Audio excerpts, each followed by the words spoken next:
Alternative facts. Tired of experts. Fake news. If we're living in a post-truth world, how can politics and democracy continue to function? This is Westminster Reimagined. Now, Armando, I was looking this up. I thought the term post-truth politics was first applied to Britain during the EU referendum campaign when we had all of those sort of souped-up promises from the Leave camp. But actually, it was in the run-up to the Scottish independence referendum, which I do remember as quite nasty. I remember Nick Robinson, who was then BBC political editor, had to hire a bodyguard, and you had a lot of accusations of lies on both sides. I remember that's the start of a very worrying trend we're seeing in politics in the UK, which is when a journalist asks a particularly pointed question at a politician, that politician's supporters just boo and harass the journalist.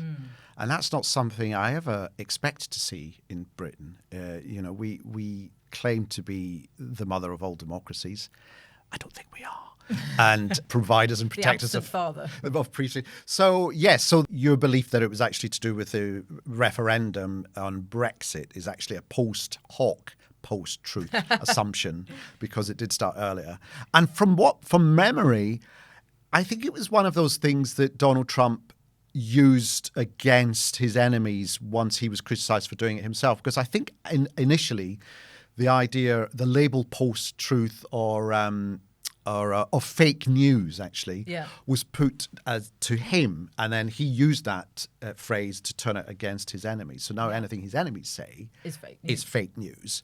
And we're now, depending on when this podcast goes out and whether we have a functioning democracy at the time of listening or not, or indeed a functioning prime minister at the time of listening, we're now in the situation where if anyone criticizes anything about economic policy, we're part of the anti-growth coalition, which doesn't exist as an organisation. I'm sure a few of them have registered it now, just to prove a point. It's this build-up of the idea of something you believe being as valid as something that is factually true. That if you think something is happening, that's just as right as that thing actually happening, and therefore there is no need for evidence to back up your assumption and your belief. Yes, and anyone countering you is doing it in bad faith and lying, and they're the woke brigade or the metropolitan elite or some other sort of nebulous blob, like you say, that doesn't really exist. Yes, and so my concern now is, have we reached that point where that singularity where we can't go back? That mainstream media,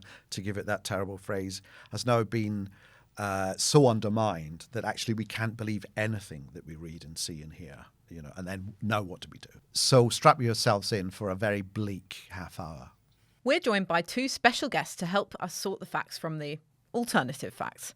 Mae Dobbs is a political consultant who's worked on both Obama and Biden's election campaigns, as well as working with the Labour Party here in the UK. And James Ball is an investigative journalist and reporter. He's also written a book, Post-Truth: How Bullshit Conquered the World. Welcome both. Thanks for having us. I painted a bleak picture. Am I just scratching the surface? Yeah, oh dear. I wrote Post-Truth in 2017, and everything's got a lot worse since then. So it's got like this because we let it, and it's got like this because we were complacent. And I think part of it is we think fake news and post-truth happens to other people. As we get polarized, as we get angry, it happens to us. There is plenty of madness and misinformation on the left, and there is plenty in the centre. And it's almost more dangerous in the centre because centrists, in my experience, are very convinced that they're the sensible, measured ones, while coming out often with lunacy. Oh, go on. And so, Is that the government crashed the pound on purpose? Yeah, sort of stuff like, it's a hedge fund conspiracy or Tufton Street control. People, there's a lot of red string, or to be honest, that, there was some massive nefarious plot to vote Brexit, rather than sometimes people vote differently to how you want. And I think what's sort of getting deeper is each of us engages with this sort of mad conspiratorial world where everyone who disagrees with us is either being duped or is evil. And so no one's talking to each other anymore. Everyone's sort of shouting incoherently. So we build up our own kind of conspiracy that there is this world of post-truth that people are purposely and that the post-truth world is Russia's fault or is X's fault and it's actually part of our circumstances. It's that we're poorer than we were, we're alienated, we're but actually we're sort of trying to we frame the discussion of post-truth as if it's someone evil or malign behind it, which it's entrenches the problem. But in America, it is someone evil, isn't it? Or is that, have I picked up Joe the wrong Biden. signal? Yeah, of course. He's part of the cabal. I actually think there's something nefarious behind all of this stuff happening, and it's not any one politician on one side or the other, but it's the social platforms that we all get our information from. I have seen this starting from 2007 when I worked on my first ever political campaign as a student organizer. We were using Facebook as this like lovely ideal of what social media should be, connecting people and organizing and getting people to come to rallies and knock on doors, and that was great. And then in 2020, when I worked on my most recent presidential campaign, it was an absolute horror show, a nightmare. And that didn't just happen because people got worse in the past 15 years. It happened because the social platforms are literally built that way. Mm-hmm. They want people to be angry. They want people to be upset because they spend longer online when they are. When they're upset, they engage. Engage is a nice way of saying it. They argue, they get into fights online, and then they spend hours and hours and hours. Because of that, Facebook and the like can sell more adverts. They make more money. And so maybe that sounds like a bit of a conspiracy, but Facebook have said it. They basically said the longer people spend online, the more money we make. And the more angry people are, the longer they spend online. And it just makes it worse and worse. So I think there is a bit of a nefarious force behind it. And it's the platforms we use to get the information which are causing all the problems. The incentives suck for everyone, though. Yes. CNN rated way better under Trump than it is under Biden. There is money in sort of courting the controversy while looking respectable. There's a lot in it for politicians. There's sort of, they can crest this kind of populism for quite easy victories, even for quite mediocre or actively bad politicians. And so you've got this world where actually political incentives and financial incentives are much more on the side of the nonsense. And you're right when you say we're part of the problem. I mean, I caught myself just the other day nearly getting sucked into it when, the only social media I use is Twitter, which doesn't excuse me. The angriest network. Doesn't excuse me in the slightest. And somebody tweeted, did I hear Theresa Coffey on the Today programme saying poor people is not as poor as they think? And I was all set to retweet this when I thought, no, hang on. Did she say that? Yeah. And it turns out she didn't say it. But by then you could see there was a whole chain of retweeting that almost it became established fact that by the end of the day, many people believe that that's what she said. And now that's what she's going to have to deal with, or she will have had to deal with the next day. So, I wrote Post-Truth. I present a podcast about conspiracy theories. And last week I basically started a conspiracy theory. Deliberately? Or No. Yeah. I tweeted, Liz Truss gave her conference speech and she was wearing a quite distinctive dress. Declan Cashin, a guy I used to work with, sort of noticed that it was what Emma Thompson wore in the Russell T Davies drama Years and Years. And because of the way my mind works, I immediately recognised the wood panelling and realised that it was from a scene where it's quite a chilling scene. She quite jovially presents to investors setting up UK concentration camps. I kind of went, oh, wow, coincidences happen, but it's not just the populist dress. It's from where she's literally setting up concentration camps. Yikes. And sort of realised, I didn't want to set people off too much. Immediately replied to my own tweet going, for the record, I absolutely do not think this was deliberate. And of course, the first tweet has a couple of thousand likes, retweets, etc. And loads of them are people going, mad liberal conspiracy nonsense, brainworms, and the second tweet's got about 20 retweets, and it's like, I literally just I tried. I was a fool. But given that we're all fools, I mean, how far are politicians prepared to push it? You've been at the deep in election campaigns. In the States. They are willing to push it as far as they have to win, unfortunately. So I'm working right now on the midterm elections in the U.S. and working against one candidate who said that he was in the military and touted it, not just, oh, by the way, I was in the military. It was part of his platform. And of course it came out that he wasn't in the military. He's saying it's classified now, yes, is he? Yes, exactly. Now it's, oh, well, we can't know if I was actually there because it's all classified. But if it was classified, it would just say classified, not missing information. And then so on our side of the camp, we're trying to just tell people, like, hey, this guy is lying. You should know that, so you shouldn't maybe vote for him or consider it.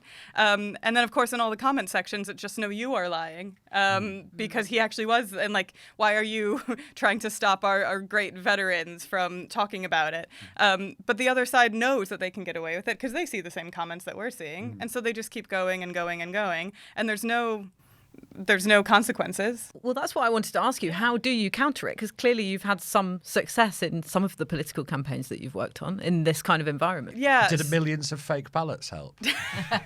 Yeah, those were instrumental. Oh, God, that's going to get clipped, isn't it? I've done it again. Stop it. No, yeah. Left and right starting conspiracy theories. It's tough. It's really, really tough. And one of the other things that has happened in the age of social media campaigning is that things happen so quickly. Like your accidental conspiracy theory, it could have been 1 minute later, and all of a sudden now everyone has seen it. The retweets have happened. And so what we were seeing a lot on the Biden campaign was Donald Trump would tweet something inane, wrong, not true. And, an hour later, I was seeing it in the comment section on Joe Biden's Facebook feed. And how do you counteract that? How do you intercept something that happens at the speed of light? What we tried to do on the campaign was set up Joe Biden's character and make people understand him as a person to say, no, I don't think he's a pedophile, for instance, because I understand Joe Biden as a good person and a family man. So we tried to hammer home on just him as a person and these kind of personal truths about him rather than counteracting every single conspiracy theory. Yes, because if you mention the conspiracy, Yes. even to rebut it, you're mentioning it again. Exactly. Presumably. Yeah. Do you think it helped that Biden's quite an authentic character? I mean, I covered him in the 2012 race, and I mean, all the things that people put down to dementia, except he gets names wrong, he flubs all the time, he's sort of, he's done that, but it means that it's hard to sort of imagine there being a front or, is part of it this sense Yes, that that's no you master. can't- You're not looking at a master criminal. Yeah, when you you're looking at can't Joe fake Biden. a certain kind of authenticity. And Yes. the downsides of that are the gaffes, but the upsides are people don't go, I think there's some secret second thing behind Yeah, it. and I think that's what Trump supporters like about him as well. He seems very authentic. I don't think he has a filter on his mouth. He will say anything that pops into his mind. So I think, that's the kind of 21st century voter just wants that authenticity because then they feel like they can trust them. And they trust so few things in the world now. They don't trust the media. They don't trust their government. But if they feel like that person is authentic, they can trust them. I think that's why both Biden and Trump were so successful. Well, it's sort of emotive politics, isn't it? If Yeah. people aren't really necessarily interested in the policies unless they chime with what they believe, but they're not asking for can we see the financial workings out behind the policies? Can we see how you would implement the policies? It's just like, what do you believe? If you believe the same as I believe, then I'll vote for you. They don't have manifestos in the US. It's nuts. I mean, look, I'm not about to go UK politics are sane and reasonable because look at UK politics, but sort of a UK election campaign, you'll have health policy day, education policy day, sort of stuff and they Yes. still roll out like But that. then here we are. America is stump speech, But- and but- it's the same speech said 500 times over 3 months. It's really odd. We're at a situation where we're in the UK. I think we're joining that tradition, this new tradition of implementing politics by emotion. I mean, the leadership campaign was conducted via Instagram, really. It was all shots of people looking prime ministerial, really, on a tank and in front of children and by a hospital, rather than saying What's she and doing doing with a stuff. tank in front of children? That's just weird, Amanda. There's another conspiracy. Yeah, no, I really think I've had this discussion with a lot of politicians in the UK and the work I've done, and I say, oh, we did this in the Biden campaign or whatever, and say, oh, why don't we try this? It worked really well. And they always say, oh, no, that wouldn't work here. Exactly what you were saying. It's a lot less based on emotion, and I disagree. Yeah. Fully. It's not. I think that's true because a lot of what people say now is Britain is ready for a boring prime minister, and that's in order to try and paint Keir Starmer's sort of limited presentational skills in a positive Captain light. Charisma often. himself. Yeah. And I can see the intellectual argument behind that, but I just don't think it's true because humans are humans, and our gut feeling is to be attracted to charisma. And he's trying to lean into this sort of boring dad image of himself, and maybe some of the authenticity of what we were talking about might come through and appeal to people. But the idea of just being boring in itself, I just don't think that works here, just as it doesn't work in the US. Is that something that you found with the people Yes, you've spoken to? Definitely, for sure. And I think because everything happens on social media these days. Social media is they are all platforms for authenticity. You are meant to show your true self. That is why they were invented. And it's very similar, I think, in looking back in the 1960s, the very classic Nixon versus JFK presidential debate, the first televised debate, and you look at JFK and he's very suave and charismatic, and that works well for television. Whereas on social media now, the very blunt delivery of a Donald Trump works really well on Twitter. And I think we're seeing that same development over time, where from the 1960s to the 1990s, charisma and polished was great for television. That's what people wanted. Now, people want authenticity in real stories and like real voices. Yeah, because now slickness is being slick is an insult, isn't it? Yeah. And yet it's amazing how often people do it. I sort of, when the polls were far less good for Labour, I spoke to a pollster and he sort of said, as he saw it, the issue with Keir Starmer was he felt like someone who would focus group whether to piss standing up or sitting down. Like, just totally trying to message and shape and be who he was expected to. And maybe because there is so much polarization and fake news and whatever, people want someone who they think can't lie to them, not even necessarily won't. I think we've hit a cynicism where no one really trusts anyone. But if you get the impression someone runs off their mouth or someone just doesn't really have a filter, that's a substitute for trust. Whereas polish, people just really, it doesn't work at the moment. And yet everyone still tries it. Yeah.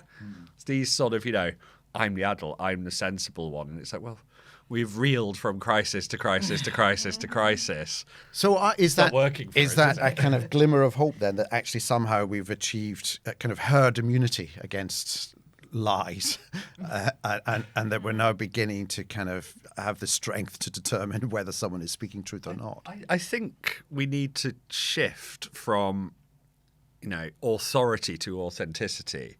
It used to be the newsreader was from southeast England, 6 social classes above me. Had a nice tie, nice accent. It was definitely not going to be a homo. Sorry for listeners, I'm gay. And would tell you all the news because it's that. And the Bieber's actually slowly caught on that everyone hates that and doesn't trust it. And as they do things like newscast, you actually got to see a bit of personality from sort of Koonsberg and Chris Mason, etc. And you realise, oh, they are human. They do, make jokes like the rest of us, and they do. And I think that connects with people. And I think in this social, it was really interesting what you were saying about the TV era.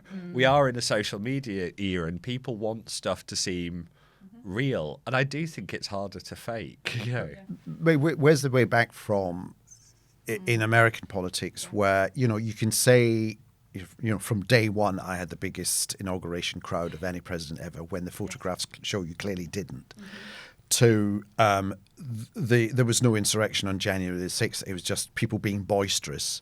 Or Antifa. Or Antifa. They haven't decided which one. In the early days of the pandemic, it's not a pandemic. Yeah. It'll go away. Don't you worry. Very soon, America may well be governed, but in the White House and in the House and in the Senate by a party who propagates that.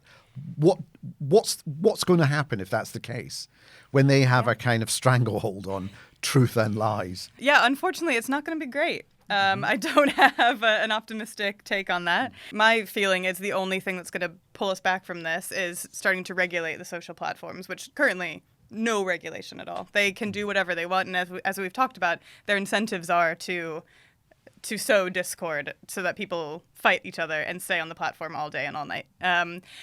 And so because of that, on the 2020 campaign, we didn't on the Biden campaign, but we were allowed to put anything on our ads. They were not regulated. If someone said this is patently false, Facebook would say, well, it's free speech, which is absolutely ridiculous, because an ad that is put on television, that's regulated. If it's patently false, it has to be taken down. But on social media, they just keep hiding behind the free speech thing. And so I think we're not going to really change that until we can actually get some regulations in place. But how do you regulate them if the legislature is governed by people who don't want to? Yes, that's the problem. And they see a lot of actual personal incentives as well, because the Facebooks of the world and Google, they get a lot of incentives for getting Republicans in power because they get tax cuts. They make so much money if the Republicans are in power. They love it. And there's less regulation because the Republicans don't want to regulate. So it ends up becoming they're all in bed with each other, and we're screwed. I did promise this would be a bleak camp. But how much? Okay, this is an obvious question, but how much was it ever thus? You know, I can think of falsehoods that everyone accepts in Britain. For example, Labour crashed the economy in 2008. You still hear that when you go around sort of door knocking with politicians. People will repeat that back to you. It's the 1930s. Tony Blair shouldn't have gone around selling all those mortgages in Tennessee, in my view. Exactly. And 1930s, the Mail had the Zinoviev letters or something, just a false letter saying that Labour was in the hot. You know, several of the founding fathers spread fake newspapers in the UK that actually led to atrocities in America. They wanted Britain to pay reparations for the war on independence, and so they said that Brits had bribed Native Americans to do raids and kill like people in American villages and commit these massacres. Now, these newspapers were fake editions, only circulated in Britain, but obviously some of them got back to America, and then there were retaliatory massacres. And so, this was Ben Franklin. This is, there has been some atrocious things. Yes, the disposition to do that was always there, but is it that the means now to do it is just so easy and it's so fast, universal and fast? Yeah. Yes. Because I was on the Obama campaign in 2007. I would go knock on doors and people would say, I won't vote for him because he was born in Kenya. The classics. But we definitely felt it was moving a lot slower. It was being talked about, and probably on, right-wing radio, people were talking about it, and that could move pretty quickly. But the way it was being spread mostly was through email chains. If we all harken back to the day of the email chain, forwarded on to 5 people. And so that was moving through kind of social circles in a very organic way and at a much slower pace. So we felt on that campaign we were able to counteract it and say to people, no, this isn't true for X, Y, and Z reason. And eventually, he did win and, he showed his birth certificate and it's horrible, but we were able to counteract that. But yeah, now I think the speed at which these things can happen, it's impossible. We can't say. I should say I don't agree it's technology. I think we will always point to a faster technology and see it propagating there and say that's the issue. I think there are issues with it. I'm not. I would be an idiot if I said otherwise. But the social contract is breaking down. It's not working. Work doesn't pay. You can be in professions and you can't get a house. We haven't had a pay rise as collectively as a nation since 2007. People are doing everything right and not getting the living standards of their parents at their age. And it's not just sort of people on the breadline or people in the working class, it's the professional classes as well. And it's not just young people now, it's people in their 40s. And when the social order is breaking down and the social contract's breaking down, people get angry and polarised and open to populist messages. Which goes back to your earlier point that it's us. It's not the social media. It's us. There is a reason people vote for extreme politicians or are drawn towards extreme if groups society on the left and the right. starts meeting the bargain, if the social contract's upheld, people are less prone to the person shouting the bad thing. You're open to it when you're going, well, hang on. Why isn't this working? I'm doing everything right and I'm not getting it. That's where you start looking for the explanation, and that's where, it's the Jews, it's QAnon, it's whatever. That's where you're susceptible to that. But I will say it's not even people are looking for it. That's the problem with technology. But I agree, it's not just technology. If Facebook had never been invented in the Harvard dorms, we would not be in a perfect utopia. But it's making it worse because people aren't even necessarily looking for it. They just log on and they say, oh, that's a cute dog, and then all of a sudden QAnon is in their feed. And how did that happen? Yeah. There was this really interesting study done where they just set up a fake Facebook account for some woman called Carol in North Carolina, and she was just a slightly conservative mother. And they just started kind of clicking on stuff just randomly as someone might. And within 5 days, she was in QAnon groups. Because that is the algorithm that is trying to force people to to this extremism. So yeah, I totally agree. It's not just technology, but it's not that people have to even go looking for it. They might be a bit upset in their lives and be upset about the social order breaking down, as I agree. But then it just appears in front of their faces. I think that's the big difference, is they're not even going, I don't even know what you do, go to a chapter of a Communist Party meeting back in the day or whatever. But now you can literally just sit in your home and it appears. And you get inundated without even knowing you're being inundated. On the upside, though, we are going to have legs in virtual reality in 2023. So, who's to say? Pros and cons, Part of the reason we're doing these podcasts is that we're interested in the idea of getting people from not just the standard political voices, but those involved in campaign and politics and the issues that are kind of dominating the news today, to have a discussion. That idea of bringing people together, not looking for an argument, but actually trying to exchange views. And it may be that, we have to go back into schools and universities and encourage people to actually at least encounter people who have different views from their own. The danger of pointing it to schools is, I mean, firstly, you're giving up on anyone over the age of 10, which is quite a long time for everything to go wrong still. Yeah. But also, you've got an overextended education system, and you're relying on a generalist teacher with maybe an hour a week for one term a year. Where are the opportunities to do something like that then? I mean, generally, actually, I think the difficulty is often, and I speak as someone who works in the mainstream media, we want to keep doing what we've always done, and we just want the public to enjoy it. I was sort of... Alternative voices grow up when the mainstream doesn't connect with people and doesn't talk to it. It's not that these are sort of fighting. The sort of dodgy news sites and the extreme news sites are a symptom, not the disease. And so actually, the media needs to go where people are. Politicians need to go where people are. And instead, what we're trying to do is sort of stand on this sort of hill, that's rapidly eroding away, and go, why aren't you still here with us? And so it's the humility to go, I think there is a habit for, those of us at The Guardian or the New York Times or whatever to go, we're going to keep doing what we've always done, which is right and good. And why aren't you, why isn't it you silly person? It's a bit like, the Remain argument that every Brexiteer was tricked. It's like, actually, no, they weren't. And you're a dick for saying so. Sorry, and you're a prat for saying No. Dick is acceptable. Yeah, I'm very glad. But, you need to be where people are. You need to start where they are. What about your solutions, Mae? My solutions? Yeah, so my number one, as I've said, is regulation. It is just absolutely wild that these are the biggest media companies in the world and there's just almost no regulation. So they won't solve every problem, but they will help. So either just breaking them up. I mean, they're huge monopolies that just everyone gets their information from, and they can do whatever they want. So even just breaking them up would be helpful. So and having some types of rules about what can be said, especially on the advertisement side. Again, it's on television, so why can't we do it for politicians who are running for office? Why are they allowed to go on Facebook and say outright lies and not have any kind of consequences?